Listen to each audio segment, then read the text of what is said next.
성도의 믿음의 근거, 성도의 믿음의 근거라는 제목으로 말씀 전하겠습니다.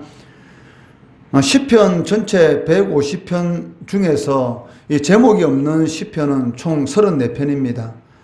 그 중에 오늘 본문 시편 71편도 언제 누구에 의해서 지어졌는지 기록되어 있지 않기 때문에 시편 71편의 배경을 정확히 말하기는 어렵습니다. 그렇지만 일반적으로 이 다윗의 시로 보고 있고 그 내용을 토대로 해서 압살롬의 반역 사건을 내용으로 배경으로 한다라고 보고 있습니다.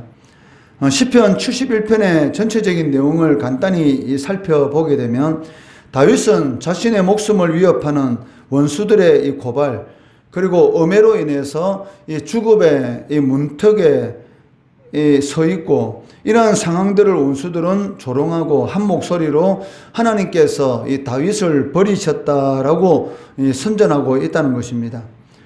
그렇지만 다윗은 그 자신의 생애 최고의 이 위기 앞에 서 있으면서도 불구하고 어린 시절부터 하나님께서는 자신의 반석과 이 피난처가 되신 그 하나님을 의지하고 있고 비록 지금은 이 늙어서 이 백발이 희끗희끗하게 되었지만 그래도 하나님께서는 자신을 버리지 않으실 것이다 라는 것을 바라보면서 주님께 이 찬양의 서원을 드리고 있다는 것입니다. 이 4절 말씀해 보시면 자신의 목숨을 노리는 자들에 대해서 악인이다, 불의한 자다, 흉악한 자다라고 묘사하고 있고 이러한 자들로부터 자신을 구원해 주실 분은 오직 하나님 한 분뿐이시다라는 것을 고백하고 있습니다. 이 5절 말씀해 보시면 주 여호와여 주는 나의 소망이시요 내가 어릴 때부터 신뢰한 이시라라고 고백합니다. 여기 소망이라는 이 단어는 단지 희망 상황이다라는 그런 이 뜻을 말하는 것이 아니고 주님께서 자신이 바라는 그런 바를 확실히 이루어 주실 것이다라는 이런 의지의 그런 믿음의 이 고백을 하고 있는 것입니다. 그렇지만 이 하나님에 대한 그 다윗의 이러한 믿음, 즉 하나님께서는 자신이 바라는 것을 반드시 이루어 줄 것이다라는 이런 확신에 대한 이러한 믿음은 그 한순간에 이 다윗에게 생긴 것은 아니라는 것입니다. 그 6절 말씀해 보시면 내가 모태로부터 주를 의지하였으며 나의 어머니의 배에서부터 주께서 나를 택하셨사오니 나는 항상 주를 찬송하리이다 라고 고백하고 있습니다. 즉 다윗의 이러한 믿음은 오랫동안 주님과의 이 친밀한 그러한 관계 속에서 이루어졌다라고 말을 할 수가 있다는 것입니다. 그렇지만 그 신앙생활을 오래 했다고 해서 이러한 믿음이 생기는 것은 아니라는 것입니다. 그렇다면 무엇이 이 문제인가를 이렇게 파악해야 한다는 것이죠.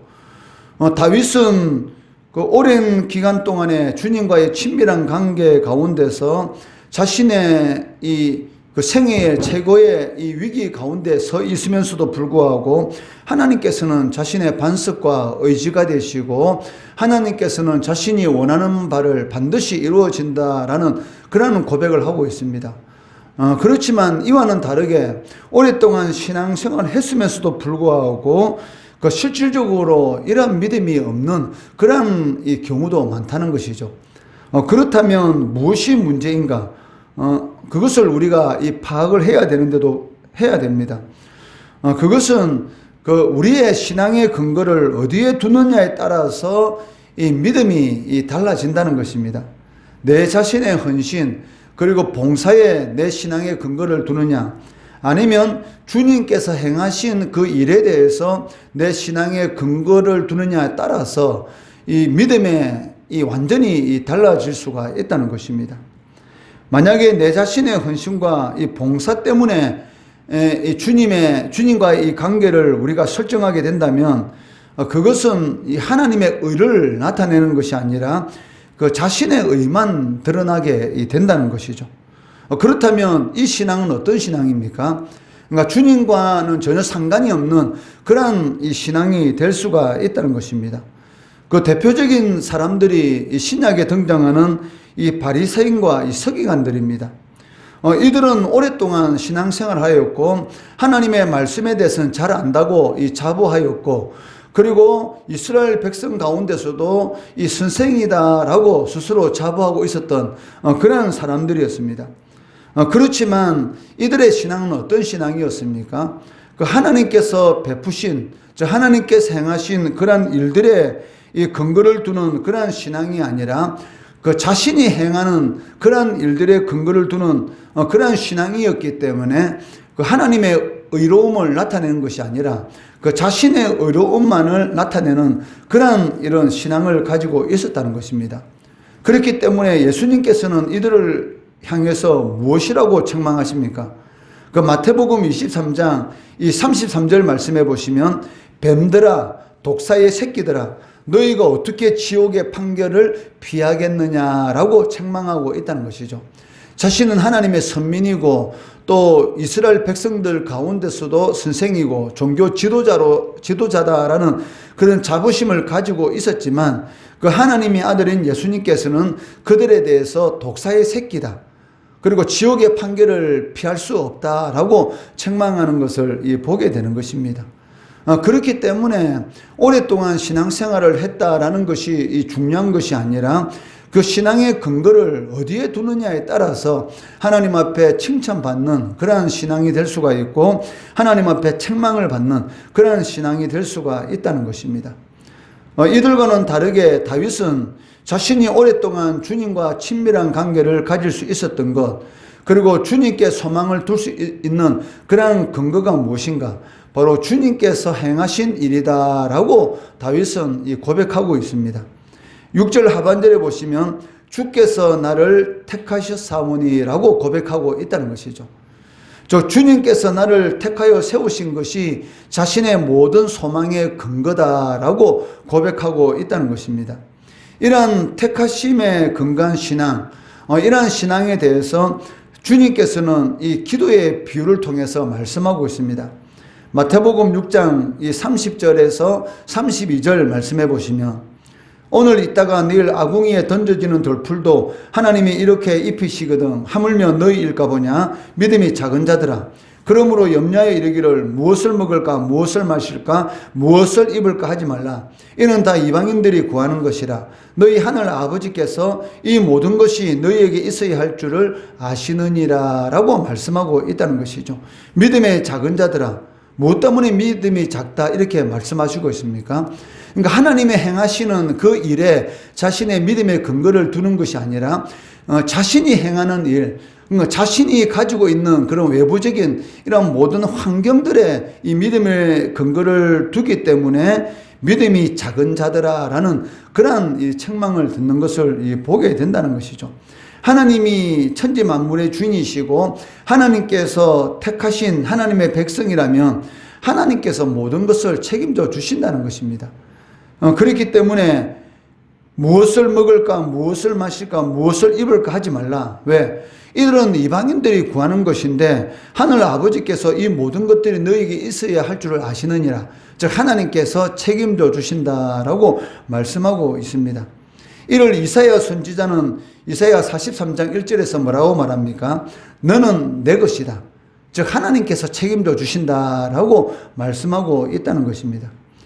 그렇기 때문에 이 다윗이 그 자신의 생애 가운데 가장 이런 그 위기 상황 가운데서도 흔들리지 않는 그러한 그 위치에 서 수 있었던 것은 바로 하나님께서 자신과 함께 하신다. 즉 하나님의 택하심, 즉 하나님께서 하시는 일들에 자신의 신앙의 이 근거를 두기 때문에 그러한 것이 가능하다는 것이죠. 그렇기 때문에 다윗이 가장 두려워하는 것은 바로 하나님의 이 버리심입니다. 즉 하나님 앞에 이 버림을 당하는 것, 이것을 다윗은 가장 두려워하고 있다는 것이죠. 다윗은 늙어가고 있고 병들어 쇠약해 가고 있습니다.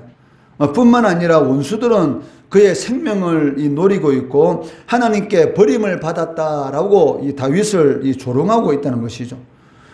또한 이 원수들과 싸워서 이길 수 있는 그런 힘도 없는 그런 상황 가운데 있습니다. 이 9절에서 11절 말씀해 보시면 늙을 때에 나를 버리지 마시며 내 힘이 쇠약할 때에 나를 떠나지 마소서. 내 원수들이 내게 대하여 말하며 내 영혼을 엿보는 자들이 서로 깨하여 이르기를 하나님이 그를 버리셨은즉 따라잡으라 건질 자가 없다 하오니라고 말씀하고 있다는 것이죠. 그러니까 사람이 늙어서 홀로 이 버림을 받는다라는 것은 큰 고통입니다. 이 압살롬에 의해서 이 예루살렘 이 성에서 다윗이 쫓겨서 도망갈 때에 이 하나님께서 지켜 보호하여 주지 않았다면 어떻게 되겠습니까? 아마 이 압살롬의 책사의 이 말대로 이 아히도벨의 이 말을 따라서 만약에 압살롬이 그 일을 행하였다면 이 다윗은 어떻게 보면 이 죽어서 아무 소망이 없는 그런 사람이 되었을 것입니다. 그렇지만 하나님께서는 이 압살롬의 책사인 이 아히도벨의 이런 계략을 이 무위로 돌아가게 함으로 인해서 결국은 이 다윗이 다시 이 예루살렘 성으로 이 돌아오게 되었다는 것이죠. 그러니까 사람은 이 늙어서 이 홀로 버림받는 것, 이것은 이 큰 고통입니다. 그렇지만 이보다 더 큰 고통과 이 절망은 무엇입니까? 바로 하나님과의 이 관계가 끊어지는 것이죠. 그러니까 인생에 있어서 가장 불행은 무엇이냐면 하나님과의 전혀 상관이 없는 그러한 삶을 살아가는 것, 이것이 인생에 있어서 가장 불행한 삶이다라고 할 수가 있습니다. 그렇기 때문에 자신이 아무 힘도 없는, 그리고 하나님께서 너를 버렸다, 그리고 잡으라, 건질 자가 없다라고 하는 그러한 위기 상황 가운데서 다윗은 더욱 하나님을 의지하려고 하는 것을 볼 수가 있습니다. 그 14절 말씀해 보시면 나는 항상 소망을 품고 주를 더욱더욱 찬송하리로다. 그냥 찬송하는 것이 아니라 더욱더욱이라는 이 반복적인 이런 단어를 통해서 하나님께 모든 자신의 이 신앙의 근거를 두겠다라고 고백하고 있다는 것입니다. 하나님은 이 다윗이 어릴 때에 하나님이실 뿐만이 아니고 지금 노년 시절에 이 압살롬에 의해서 이 쫓겨나서 이 목숨이 위협받는 그런 지금의 이런 상황 가운데서도 하나님이 되신다라고 고백하고 있습니다. 하나님은 우리들이 원하는 대로 이 잘 될 때에 하나님이실 뿐만이 아니라 우리가 고난과 환난 가운데 있을 때도 임마누엘, 우리와 함께 하시는 하나님이시라는 것입니다. 어떻게 보면은 잘 될 때보다 우리가 환난 가운데 고통 가운데 있을 때에 더욱 우리와 함께 하시는 하나님이시다라고 말을 할 수가 있는 것이죠. 물 가운데 불 가운데 있을지라도 내가 너와 함께 할 것이다, 너는 내 것이다 라고 말씀하고 있지 않습니까? 이사야 46장 3절 4절 말씀해 보시면 야곱의 집이여 이스라엘 집에 남은 모든 자여 내게 들을지어다. 배에서 태어남으로부터 내게 안겼고 태에서 남으로부터 내게 엎은 너희여, 너희가 노년에 이르기까지 내가 그리하겠고 백발이 되기까지 내가 너희를 품을 것이라. 내가 지었은즉 내가 업을 것이요 내가 품고 구하여 내리라. 즉 어떤 상황 가운데 있을지라도 하나님께서는 이사야 선지자를 통해서 하나님의 택한 백성들에게 무엇이라고 말씀하십니까? 절대로 버리지 않을 것이다 라고 약속하고 계신다는 것입니다. 다윗은 비록 백발이 되어 늙어 육신적으로 힘을 잃어가고 있지만 죽는 그 순간까지 주님의 힘과 이 능력을 의지하고 그 주님에 대해서 오는 세대에게 전하겠다라고 정언하겠다라고 고백하고 있습니다. 18절 말씀해 보시면 하나님이여 내가 늙어 백발이 될 때에도 나를 버리지 마시며 내가 주의 힘을 후대에 전하고 주의 능력을 장래의 모든 사람에게 전하기까지 나를 버리지 마소서라고 고백하고 있습니다. 자신이 죽는 그 순간까지 하나님을 전하겠다라고 고백하고 있다는 것입니다. 성도들의 믿음의 근거는 무엇입니까? 이 다윗처럼 자신의 행위에 있는 것이 아닙니다. 즉 하나님께서 행하신 일, 즉 하나님의 사랑과 그 은혜에 우리 성도들의 신앙의 근거를 두어야 한다는 것입니다. 그 15절 말씀해 보시면 내가 청량할 수 없는 주의 공의와 구원을 내 입으로 종일 전하리이다. 즉 하나님께서 행하신 일, 하나님의 사랑과 은혜에 자신의 신앙의 근거를 두는 사람은 비록 자신의 머리가 희끗희끗 휘어지고 아무 힘이 없는 그 노년의 삶을 살아간다 할지라도 목숨이 끊어지는 그 순간까지 청량할 수 없는 그 하나님의 은혜에 대해서 정언하는 그러한 삶을 살아가게 된다는 것입니다. 이는 영원히 변치 않으시는 하나님의 은혜와 사랑이 우리의 신앙의 소망이 되는 것이고 근거가 된다라고 말을 할 수가 있다는 것입니다. 다윗처럼 인생의 생애에서 가장 이 위기 상황 가운데 있을지라도 흔들리지 않을 수 있는 그 소망의 근거, 우리의 신앙의 근거가 무엇입니까? 바로 하나님의 사랑과 은혜입니다. 거기에 우리의 신앙의 근거를 둘 때만이 어떤 상황 가운데 있을지라도 흔들리지 않는 그러한 우리의 믿음을 지킬 수가 있다는 것이죠. 오늘날 우리의 믿음을 지키기 너무나 어려운 그러한 우리 시대를 살아가고 있습니다. 그렇다 할지라도 내가 행한 일에 대해서 우리의 신앙의 근거를 두는 것이 아니고 하나님께서 나에게 베풀어 주신 사랑과 은혜, 거기에 신앙의 근거를 두게 되면 이 반석 위에 지은 집과 마찬가지로 어떤 상황 가운데 있을지라도 흔들리지 않는 하나님이 기뻐하는 그런 삶을 살아갈 수가 있다는 것이죠. 그러한 삶을 통해서 하나님께 영광 돌리는 우리 성도 되시기를 주의 이름으로 축원합니다.